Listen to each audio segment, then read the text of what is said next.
তো যদি সই আদত থাকে দইতো কিলে মুসলমান আল্লাহ তুই হামকাই ভিডিও বা নসাইরে না পারিবা হাজ করি একা করিলাম বলিও এ ভিডিও বা হামকা গুঁড়া চাইও বেশা বেশি হরাপ হতাকল হইয়ে আসসালামু আলাইকুম রহমতুল্লাহি ওবরকাতুহু। আজকে 2 তারিখ 3 মাস 2026।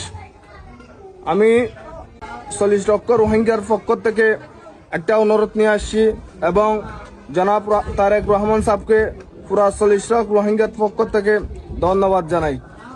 এবং জনাব তারেক রহমান সাহেব, আপনি বাংলাদেশে আসছেন এবং প্রাইম মিনিস্টার হোসেন, এটা আমরা 40 লাখ রোহিঙ্গার পক্ষ থেকে শুক্রিয়া জানাই আপনাকে। এবং আপনাকে একটা পুরা 40 লাখ রোহিঙ্গার পক্ষ থেকে একটা অনুরোধ করতে চাই। এটা হচ্ছে, আমাদের একটা নেতা আছে আবু আম্মর জুনুনি, উনি মিয়ানমার থেকে বাংলাদেশে চিকিৎসা করার জন্য যখন আসছে এবং তখন উনাকে মিথ্যা মামলার মধ্যে ফাঁসিয়া এবং বাংলাদেশের যে সরকারটা ছিল উনি জেলের মধ্যে বন্দী করে রাখছে।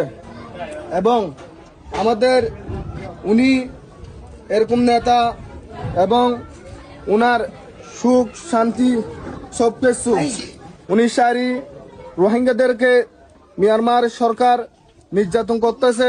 40 লাখ রোহিঙ্গার পক্ষ থেকে যদি আপনারা যাচাই করে চান তাহলে বুঝতে পারবেন উনি একজন কিরকম ছিল।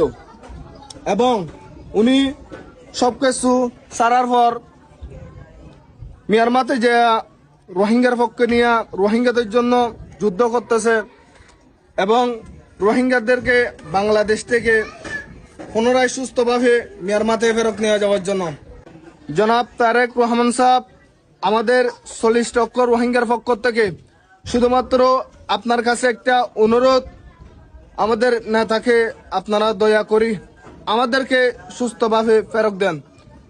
অনারা বেগিন আবু আম্মর জুনুনির সামনে, অনারা বেগিন আবু আম্মর জুনুনির সামনে, অনারা বেগিন আবু আম্মর জুনুনির সামনে। আমার কথা হলো এতটুকু। আসসালামু আলাইকুম ওয়া রাহমাতুল্লাহি ওয়া বারাকাতুহু।